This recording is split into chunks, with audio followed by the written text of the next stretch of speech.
Prayer and Worship in Spirit and Truth. Development of Forms of Worship, Part 1 of 12. Revelations of Jesus Christ, from 1884 to 1950.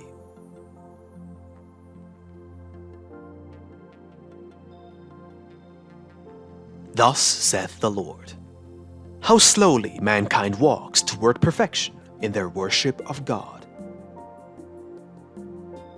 Every time I come to you with a new lesson, it seems to you too advanced for your development.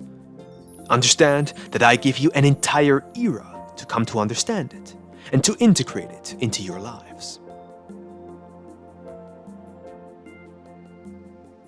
The animal sacrifices that you offered upon the altar of Jehovah were received by him, but it was not the most adequate form to elevate your spirit to the Father. It was then when I came to you as Jesus to teach you the divine commandment which says to you, love one another. I say to you today that the lessons I taught you during the second era through the deeds of Jesus have been altered at times and misinterpreted on others. For that purpose I have come as I announced, to clarify my truth. My sacrifice in that period prevented the sacrifice of many animals, and I taught you a more perfect worship. My new manifestations of this period will allow mankind to understand that the symbolic forms should not be adopted without first analyzing their significance, since they are only a representation of my lessons.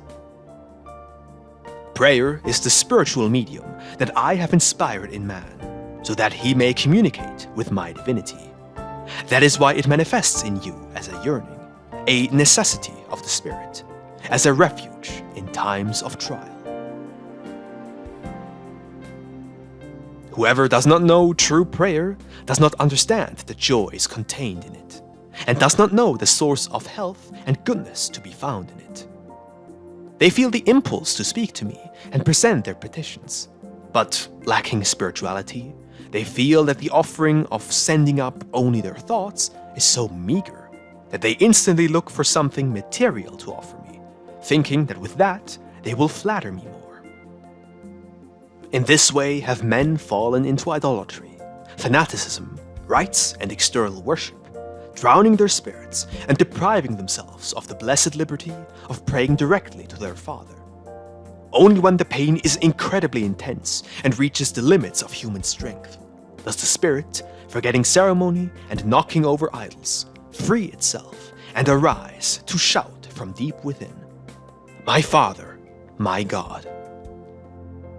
Do you see how entire nations are occupied waging war upon one another during this materialistic time?